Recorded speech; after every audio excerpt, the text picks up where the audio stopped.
in New York City with Most Def, Kid Capri, Prodigy, a gang of good people. It was awesome. I love Scion, I love Jerry and crew, so I had to get on the plane and come out here and do this with them. So, real quick, I know we did it before, but give it up one more time for Scion, Jerry, and crew, Beyond Market, for putting this beautiful thing together. And I have the honor of introducing an incredible person to the stage right now. So, a man who really needs no real introduction, behind countless classics. Please put your hands together for Mr. Prince Paul.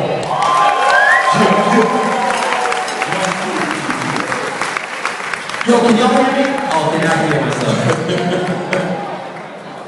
What's up, everybody? How y'all doing tonight? Everybody's good? First of all, give up my man Sage, who was up here earlier. For those who heard what's going on. So everybody's cool? Everybody's ate and everything? Alright, we decided to stand up because the black man's been sitting down for too long. Too long! Now we're gonna have some fun with it. So, let's start with a question I've always wanted to know. Alright. How did you get your name? Prince Paul. Who comes up with that? Prince Paul, it was given to me because my name was DJ Paul and they thought it was Warren. I was in a group called Scion. And they figured nobody paid attention to it. Give it up for Scion, y'all. Oh, I think before we get started, I just like give a brief history to some of the stuff I did because I think some people. First of all, just by show of hands, does anybody know who I am or what I've done at all? Good question. All right. And for those who did, I'm not surprised because not Kanye West or anybody else like that. But I was in a group called Sonic a long time ago. In the mid-80s, I also put a group together called De La Soul. After that, I put together a group called The Great Diggers with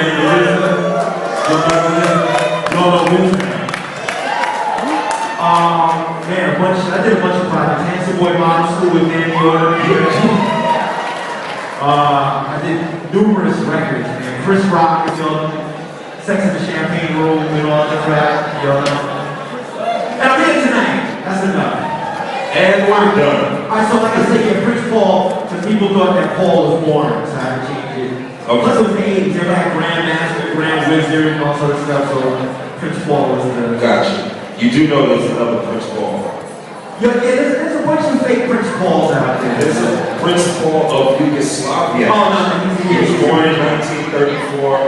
When you look him up on Wikipedia, he's the first Prince Paul that comes up. And then there's a clown.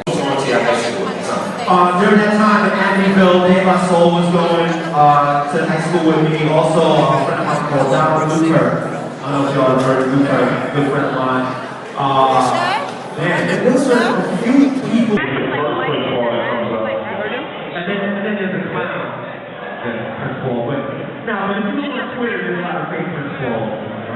But I think it's bigger, more popular than even Prince Paul. I like it. We need more Prince Paul. So let's take it back for a minute. Amityville High, right? Let's take it all the way back to high school. Right. You're in Amityville. Tell me about what the hell is going on with all these beautiful people in the same high school. So much creativity going on. Tell me about it. Yeah, I went to a high school called Amityville. You'll probably know Amityville from the horror house. Yeah, if y'all watch Amityville Horror, I was in that neighborhood, but I was in the black section. Where the real scary part. Yeah, where we had a different thing going on. The ghosts didn't come in that part of town. So Amityville was cool. It was a lot of people migrated from the boroughs, from Manhattan, Queens, Bronx, Brooklyn, and they all moved to the suburb called Long Island because that was their way of making it up in society. So they moved to the suburbs. So we're all transplants from all different boroughs. My family's originally from Queens. So any New Yorkers in the place, people from New York, New York transplants, make some noise. Hey! Wow. How about if I said it's Brooklyn in the house? That always works. So you're in Amityville. Who else was going to your high school? During that time in Amityville, De La Soul was going to high school with me. Also, a friend of mine called Dr. Luther. I don't know if y'all have heard of Luther, a good friend of mine. Man, there was a few people in there I can't remember. My music teacher was Mr. Everett Collins, who played drums for the Isley Brothers. And we had a few people up there. I read about that. So this music teacher was an inspiration to you, right? Actually, no. The music teacher, I remember, I think gave me one of my first production jobs. That's how I met De La Soul, was through him. Well, actually, I knew them already, but he was, had a record label. He put out this dude named Gangsta B. He wanted me to produce a song for Gangsta B. And Gangsta B DJ was Maceo from De La Soul. Love it. So I bring up the whole high school thing, because I was 16 when I started Lyricist Lounge. And a lot of people think you can't do it when you're that young. So to be that young, to be that creative with all these juices going around you guys' hearts was a beautiful thing. So I really commend you for that. So let's speed it up a bit and get to where we are now. Not even where we are now, but 3 feet high and rising. Let's just start there. How many of y'all are in love with De La Soul, 3 feet high and rising? One of the most classic albums, period. Not even hip-hop albums. And you? Wow. You know, 3 feet high and rising for me was, I was in a group, like I said, called Scion, and I was the youngest in the group by far. When I joined the group, I was 16 years old. So being the youngest in the group, automatically you get no respect. So, you know, I come and have ideas for music, like, I want to do this song, hey, okay, young boy, whatever. Get kicked to the side. So, I needed to find a way or a group of people or some way to express what I wanted to do. So, De La Soul was more or less at the time kind of like my guinea pig for, like, wanting to do something different. And to my surprise, the success of it just kind of took me by surprise. Like, who would have thought, you know, because at the time, there was nothing else that was like that. So I couldn't compare our record to somebody else's kind of game where success would be.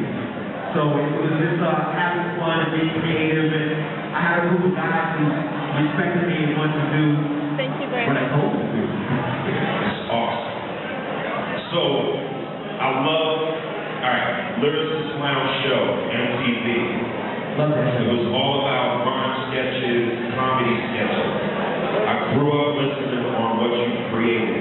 Tell me what your creative process was like, coming up with some of the sketches and skits for the album. Well, I think a lot of my creative process was to bump people out. I mean, first and foremost was to entertain myself. You know, I always had a bizarre sense of humor, so I figured it would be kind of fun to see how it translated on wax. And I figured I wasn't the only silly person out there. Maybe some other people felt the same way I felt. So, it first started off, if I thought it was funny, if I thought it was creative, then I made it for myself. And I was fortunate to have other people kind of take to it as it was done. Just like making the skits on 3 Feet High and Rising. Like, I did that more or less because I wanted people to know who the group was and have an idea of what their names were, so I made a game show. And I said there wasn't anything to precede it. I mean, that we could go before that, so I kind of made it just to, one, entertain myself and kind of get some type of point across so people knew who the group was. Very smart. I mean, it made people pay attention to, you know, exactly who the characters were and everything. What's one of your favorites making the album story? Quick story about 3 Feet High and Rising. A story about 3 Feet High and Rising? About putting it together. It could have been the studio where you guys were. Good question. I think a big part of making 3 Feet High and Rising was that a lot of people didn't believe in us. You know, I don't know, how many artists do we have in the house? I mean, Artists, make some noise. How many people have a job in the house? Well, put 3 Feet High and Rising together just like all those above. Imagine you have a boss or you're in a group or just people just don't know who you are, they just don't respect you. That's what 3 Feet High and Rising was. It was like hardly no cooperation, you know, at times from the record label because it wasn't proven. People we bring into the studio was like, what is this crap? I never heard it before. So it was a lot of resistance going on, which I think propelled us, made us work even harder to do who we were. You know, what's really awesome about the album is the amount of samples that you have on this album. For anybody in here that understands the music business, you can't just go around sampling what you want and putting it on the album with Are all those songs cleared on the album? Probably as of 2012 and numerous lawsuits, I would say that album should be fully cleared. And my publishing is finished you. That's what I'm going to ask you next.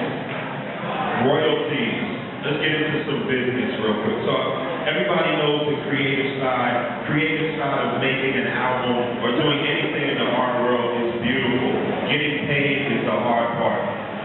Royalties from these albums. How hard was it to get paid? Are you still trying to track down record labels? Now, actually, I was pretty good. One thing I must say about Tommy Boy is they always paid me. I bought my mom a house with 3 behind rise. Beautiful. Clap it up for that. Well, thank you. God rest her soul, man.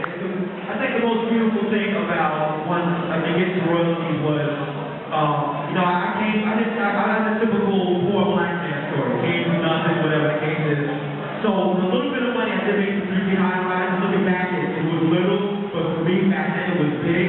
Was able to, the first thing I did was go out and buy my mom a house. I wanted them to see me bed. But I figured buying my house would be more beneficial. And at that point I was able to take whatever money I made from my records and retire her up until the day she died. So I mean, to me that was like the biggest thing. But get back to what you think about royalties is that we have to track. You understand, record labels are out to not pay you. They'll find ways. That's why they make contracts. They look at they find ways to, how can we not pay him for his work? All right, we're not going to pay him. Therefore, herewith, not paying. They put all this language in there to not pay you. Luckily for me, I've been very good lawyers and cool labels, cool people I work with, so I was able to get my money. But at the same time, I always went to a project and felt that whatever the budget that I had for that project was all the money I was going to see. So I made sure I spent that money wisely. I didn't have girls in the studio. I didn't have beer, drugs. I used the night session from midnight to 4 a.m. when it was cheap. I bought my own tapes when we had tapes back in the day. I did everything to keep the budget low. When I realized I make my own studio, I built my own studio. So if you had a budget, let's say for each band of $100,000, I spent $20,000 to make that album, pocketed $80,000. I'm just saying, simple man, I love it. So, moving forward, you are definitely one of the most creative minds in the business right now. Thank you. What does the future look like for you? Are you getting into advertising? What's going on? It's funny. I did this project with Scion. I'm not sure if you're familiar with it. It's where I traveled around the U.S. looking for music and trying to be inspired and everything. I don't know. I never really know what the next thing is, but saying that is, I don't know, music to me is kind of changed. And I'm not sure if it's definitely for the best or for the worst just gauging by the audience. What do y'all think about the music that's coming out today? Y'all really appreciate it? And so, what do y'all think is lacking? Is it creativity? Is it like, lyrics? I think for me what it is when you're younger, when you're an artist, you listen to people that inspire you, you want to make music. It's part of the soundtrack for your life. Whether you're growing up with James Brown, Marvin Gaye, Stevie Wonder, blah, blah, blah, going on, George Clinton. And as of now, I can't find music to soundtrack my life. So I'm not inspired as much to make music anymore. So what I did was, me and my son made this play called Negroes on Ice, which we've been traveling around, doing here and there in little spots. This is our logo. I learned from Busta Rhymes to advertise as much as I possibly can. What is it called? It's called Negroes on Ice. And it's my son, he just turned 20, I'm an old man. And we go around and we did it's a one-man, two-man play, which has him as the main guy. I do sound effects in the music, and it's crazy. It's just a bizarre story. Awesome. Two of you. Yeah. Two of you on stage. Yeah. So I mean, when the music doesn't get me excited, I try to find other ways to show my creativity. And that's one of them. I mean, I still do music, I still love music, and I plan to make it like a few more records, especially this year I got a project or two that I plan on coming out with Soccer Negroes on Ice. But I don't know, man. It's like until the music gets a little better, I'll invest in gold. Gold chain. Gold? No. Gold coins, ladies and gentlemen, better than Facebook investment. If you bought gold in the 90s, you were doing really good right now. I think gold's like $1,500 an ounce. Just a little tip. Buy it now. You might think $1,500 an ounce is expensive. Get it now. Wait till 10 years from now. You'll be thanking me. Alright, so, Little tip. yo, word up. So, obviously you were a child raised on television, or you did not have a television at all. You had to create all of the shit that you think about. Which one was it? I think for me, I just live in my mind. You know, even from when I was a child, I wrote little dumb stories and did dumb things and kind of just, I mean, I don't know if y'all do this at all. Does anybody ever like just go into your local mall and just sit down and look at people to laugh at as they walk past? Yeah, see, I know people, yeah, homeboy does this. You look at like, I'm looking at shoes and try to think of stories. Well, that's what I do. I just sit down and think in my mind and look at people and I laugh and look at situations I laugh and I just kind of expound on it. I write it down, make a tweet about it, or I tell people. Love it. I just start tweeting, start talking about people. Love it. So many good albums to talk about. I mean, just to run down, you know, your solo albums, A Prince Among Thieves, definitely a favorite. How many of y'all got A Prince Among Thieves in there? Awesome album. The Stetsasonic thing that you said, the Grave Digger Project, Handsome Boy Found in the School. It just goes on and on and on. Which one was your favorite? A favorite album that I made? Or you're a part of? Honestly, I look back at my albums and I always hear all the flaws and everything that's wrong in them. So it's hard for me to appreciate them and, you know, and to go, wow, yeah, that's great. And I'm like, oh, that's mixed wrong, all that rhymes wrong, this is not going to make better.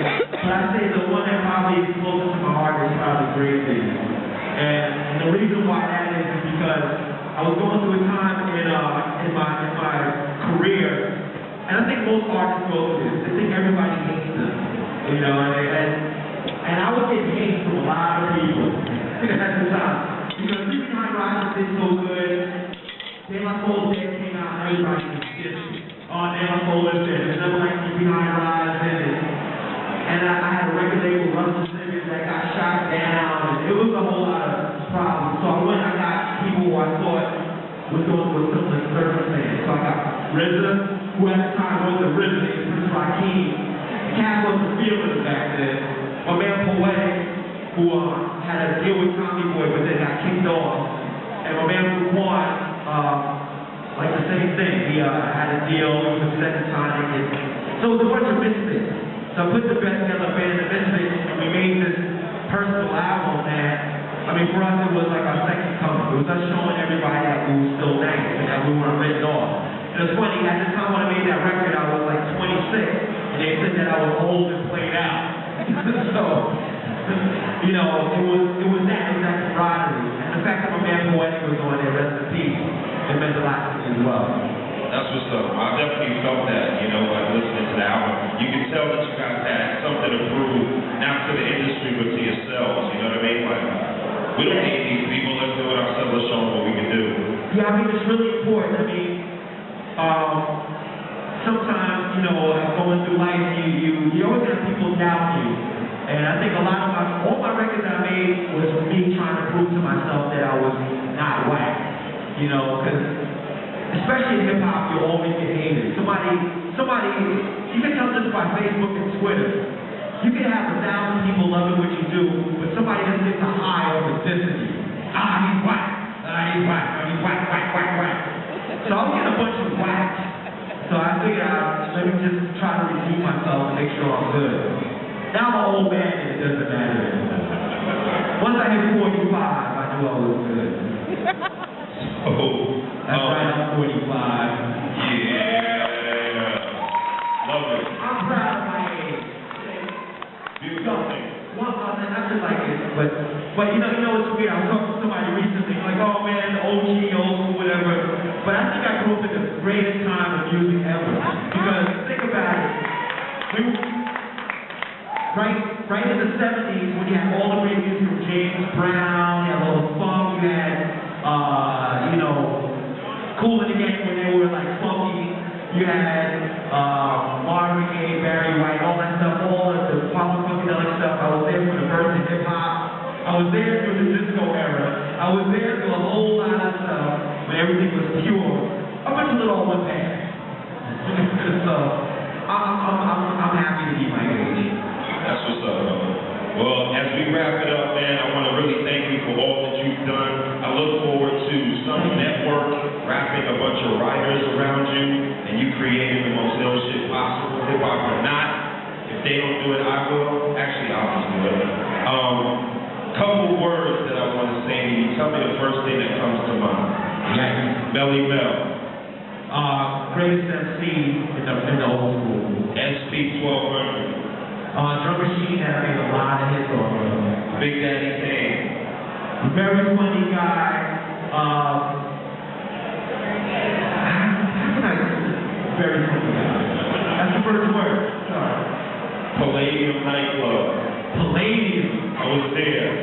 Palladium. Fun. Violence and drugs. Scion. Thank God for Scion. Ladies and gentlemen, give it up for the adventurous Prince Paul. Thank you. Love you, baby.